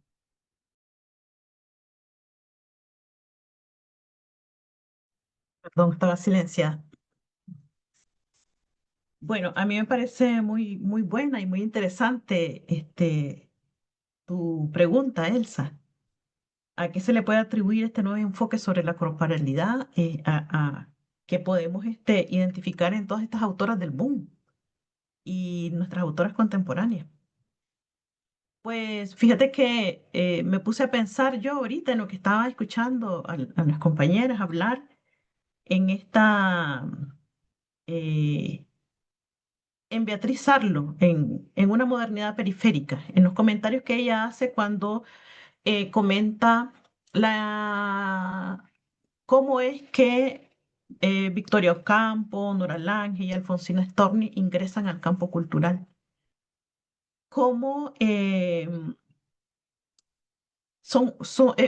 muy relevante cómo las corporalidades que ellas mismas como autoras significan y las que están representando en sus textos son fundamentales para los distintos modos que ellas llegan y penetran en ese campo cultural. Entonces, a mí me parece, a fin de cuentas, que las distintas estrategias que han utilizado las mujeres están relacionadas de alguna manera para contradecir como una especie de treta del débil las asignaciones que se da desde campos culturales que se manejan desde perspectivas patriarcales. Entonces, si la mujer escribe desde su naturaleza y es vista como una cosa de la sensibilidad y de la corporalidad, entonces ahora las mujeres han retomado esa corporalidad y esa naturalidad como respuesta, como un dispositivo que permite utilizarlo como dispositivo de disidencia. Y entonces eso a mí me gusta muchísimo. Y entonces pienso también en ese concepto, ¿no? de Josefina Ludmer. Pienso que esa incorporación tiene mucho que ver como una reivindicación de este lugar que se le ha dado a la mujer y es una treta del débil. Ese sería mi comentario. Falto yo, ¿verdad? Bueno, yo creo, estaba pensando también ahorita que escuchaba a las demás ponentes, específicamente en un artículo que se llama, si no me equivoco, Who's More Clay Than Us, y está escrito por Patricia Valderrama. Y en ella habla sobre, y en el artículo habla sobre la importancia de cuestionarnos a nosotros mismos o de que otros cuestionen a los escritores latinoamericanos, si se escribe o no se escribe ciencia ficción en América Latina. Y lo que ella menciona es que en realidad no es esa la pregunta importante porque si hablamos de la ciencia ficción como el género en sí, que es la destrucción de mundos otros, entonces podemos hablar de que en Latinoamérica como sociedad se ha vivido varia destrucción del mundo, ¿no? El colonialismo y todo este asunto que cambia completamente la visión en América Latina. Entonces, yo creo que el hecho de que en este momento las escritoras se centren tanto en el cuerpo también tiene que ver con las crisis que se están viviendo y que crisis ecológicas, crisis de salud, crisis de guerras en el mundo en general y que tienen mucha incidencia sobre el cuerpo.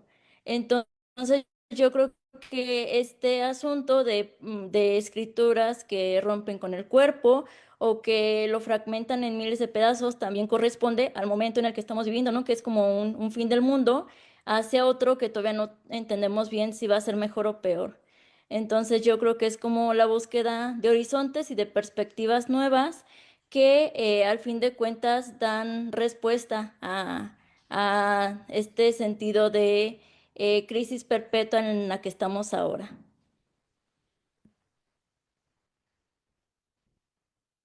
Y que además resulta muy interesante verlo, digamos, en este panorama de la mesa, de este encuentro, porque em, u- ustedes, todas juntas, trazaron como este recorrido precisamente desde México, ¿no?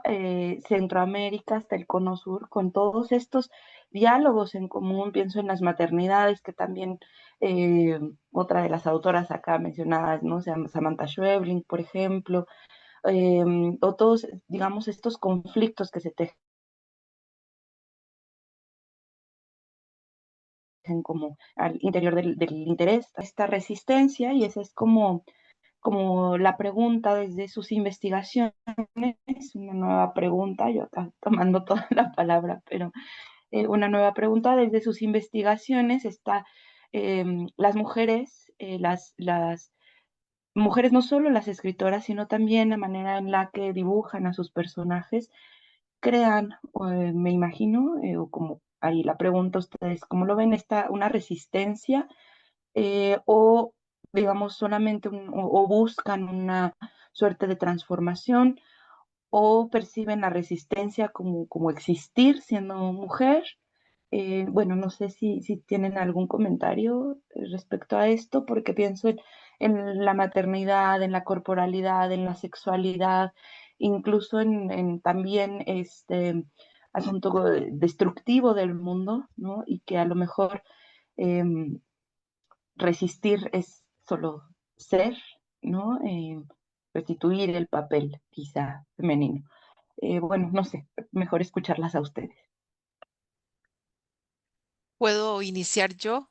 Claro, sí. En el corpus que yo revisé, que ustedes lo notaron en aquel mapa, siento que aún falta posicionar, al menos desde el enfoque de mi proyecto de investigación, que fue lo de la maternidad o la no maternidad, falta posicionar literariamente discursos más contestatarios y más que discursos, eh, acciones más contestatarias con respecto de quitarse de encima este mandato patriarcal que señala que toda mujer debería ser madre, ¿verdad?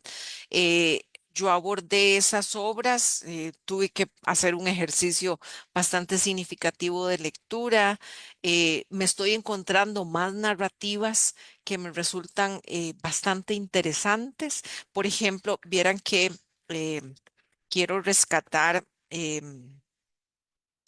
este, una obra que me encontré en en una colección de cuentos panameño que se llama Ofertorio, Secuencias y Consecuencias, Antología de Mujeres Cuentistas de Panamá del siglo XXI, un relato que se llama La fría mesa de metal. Es un cuento contestatario bastante significativo sobre una madre y su hijo, ya su hijo adulto, y falta ser más contestataria en ese sentido. Tenemos que pensar en escribir, en analizar y a hacer este ejercicio con mayor fuerza y con mayor dedicación en la narrativa centroamericana, eh, pero bien sabemos que nuestras sociedades centroamericanas no marchan en ocasiones al mismo nivel que marcha la representación literaria que hagamos de ellas. ¿Por qué? Porque, por ejemplo, lo hemos visto en nuestras sociedades, el caso del castigo por aborto en la sociedad salvadoreña, las dinámicas reproductivas de naciones como Guatemala, Honduras, la misma Nicaragua, en las situaciones de ofrecerles a las mujeres educación, formación, no solo a nivel del conocimiento de su corporalidad y de acceso a los métodos anticonceptivos y también de una formación a nivel de género que nuestras sociedades centroamericanas nos están debiendo. Una formación en la teoría de género que recoloque a esas mujeres y que resignifiquen lo que son en las sociedades, los cuerpos que ellas poseen y esta autonomía que es significativa. Entonces, si bien es cierto, yo lo encontré en la literatura, pero muy difusamente y se va perdiendo. Creo que hay un ejemplo muy significativo y se los voy a decir con la novela de la escritora este, que se titula Donde ellas, en donde el personaje femenino se llama Ela. Ela es una chica autónoma, decidida, dice que no va a ser madre, pero al final de la novela nos trae otro, un giro sustancial en donde ella ya reconoce que probablemente está embarazada y que entonces ya da un giro sustancial. O sea, lo que me ofreció la novela a nivel de análisis fue traerme todo el personaje analizando toda su desarrollo mental y toda su socialización con sus parejas, diciéndoles, no me voy a casar, no voy a tener hijos, para que al final la novela diera el giro que dio. Entonces, es un contraste significativo que espero pues extender al Caribe, a Belice, a Panamá y seguro México. En México, por ejemplo, está Guadalupe Nettel con La hija única, ¿verdad? Y hay más escritoras significativas, pero es un contraste y en ese contraste estoy todavía ubicada y necesito leer más y sentarme a escribir al respecto. Gracias.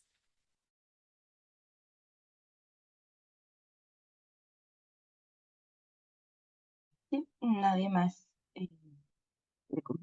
Sí, doctora María del Carmen.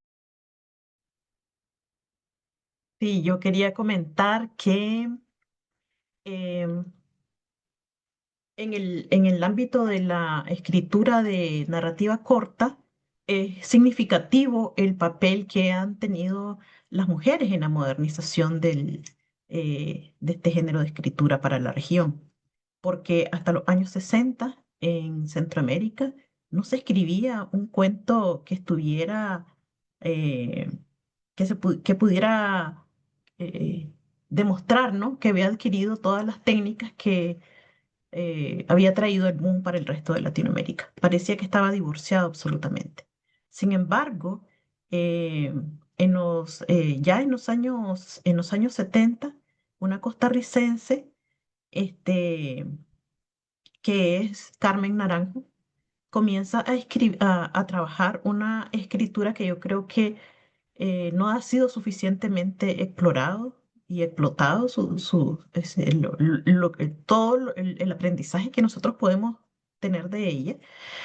Y Carmen Naranjo creo que es pionera, junto con otras autoras costarricenses, en el desarrollo del cuento y en el desarrollo de líneas narrativas que todavía persisten y que le dan mucha fuerza a a las propuestas de nuestras autoras contemporáneas. Estaba pensando yo, cuando escuchaba hablar a Ivania sobre su proyecto de investigación, en un cuento que tiene Carmen Naranjo que se llama El trote de siempre. El trote de siempre es un cuento fantástico. Ah, y otra cosa que me parece bien interesante, que es es no la novela, sino el cuento fantástico con el que estas mujeres, estas autoras contemporáneas, están entrando a un canon latinoamericano, siendo que usualmente en general los cuentistas centroamericanos nos cuesta mucho entrar en este canon latinoamericano. Pero bueno, entonces comentaba que de este cuento de Carmen Naranjo, que se llama El trote de siempre, trata de que de pronto hay un hogar en el que viven un montón de mujeres que son mayores. Y de pronto, en ese hogar que es perfecto, es como un lugar utópico, cada quien tiene sus labores establecidas, también ordenadas, bien organizadas, todo se coordina muy bien, y nos damos cuenta que allí no hay nacimientos.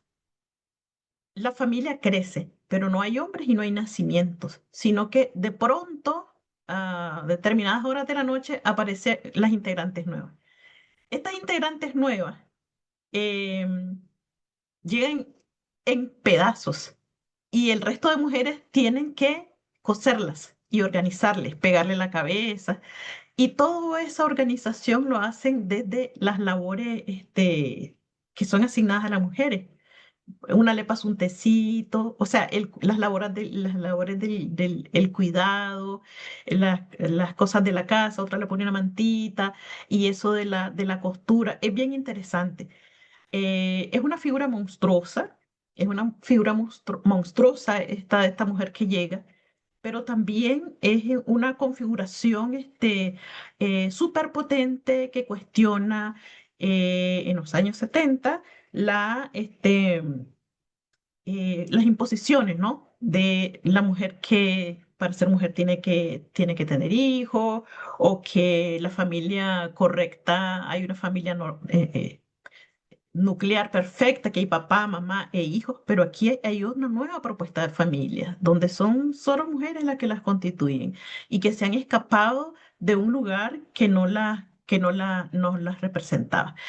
Entonces, este recurso de trabajar con metáforas del cuerpo o figuraciones del cuerpo es retomada hasta el presente por autoras como las que hemos mencionado, Denise Funchal, Claudia Hernández, o Jacinta Escudos.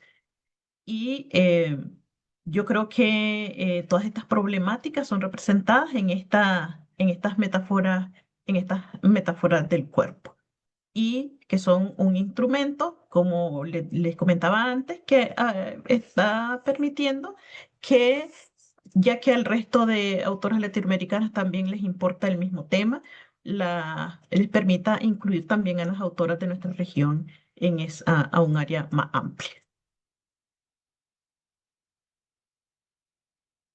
Muchas gracias, doctora. Bueno, no tenemos más preguntas, entonces, pues el diálogo queda abierto, por supuesto, con estos estudios, con estas investigadoras que nos acompañan el día de hoy en este encuentro virtual, que nos acompañaron y nos compartieron su investigación en el encuentro virtual Escritura de Mujeres en América Latina, miradas desde la crítica contemporánea. Pues agradecemos mucho su presencia, agradecemos mucho que hayan estado ustedes acá en la mesa y quienes escucharon también. Y pues ojalá que estos espacios se sigan abriendo para poder seguir hablando entre nosotras y sobre la escritura de las mujeres. Entonces, por mi parte, eso sería todo, ese agradecimiento. Y entonces cedo pues la palabra, no sé si la doctora Ivania, para cerrar eh, también este encuentro. Gracias, gracias, Elsa. Estas vinculaciones son significativas y gracias a Claudia López, quien está en su proceso de redacción de tesis doctoral, que gracias a su figura y a su tema de investigación ha amalgamado el hecho de que hoy estudiáramos María del Carmen, Elsa, Ana Luisa también significativo, y entonces quedemos unidas por estos ejes de investigación, estos ejes de interés para pensar en una próxima actividad a futuro e integrar a más personas investigadoras sobre los temas que hoy nos reunieron. Gracias, Elsa, por haber dirigido la mesa. Gracias, María del Carmen. Claudia, adelante a seguir con ese proceso de tesis, ¿verdad? Ana Luisa, gracias también por ese panorama más general que permitió este reunirnos hoy acá. Y como les reitero, el Centro de Investigación en Identidad y Cultura Latinoamericanas tiene sus puertas abiertas. Yo sé que Claudia perfectamente puede brindar mi contacto y el CICLA como centro de investigación para coordinar futuras actividades y con la anuencia de generar vínculos, estrechar lazos. Generar investigaciones que a veces pensamos que solo las trabajamos en forma muy individual, pero que son los intereses, las motivaciones o los derroteros por los que van a caminar otras investigaciones a futuro. Gracias a Alexandra Ortiz también, que yo sé que nos está escuchando, y gracias a Eduardo Salas, que es el que está detrás de toda esta conexión que nos permitió reunirnos hoy acá. Muchísimas gracias y que tengan una bonita tarde.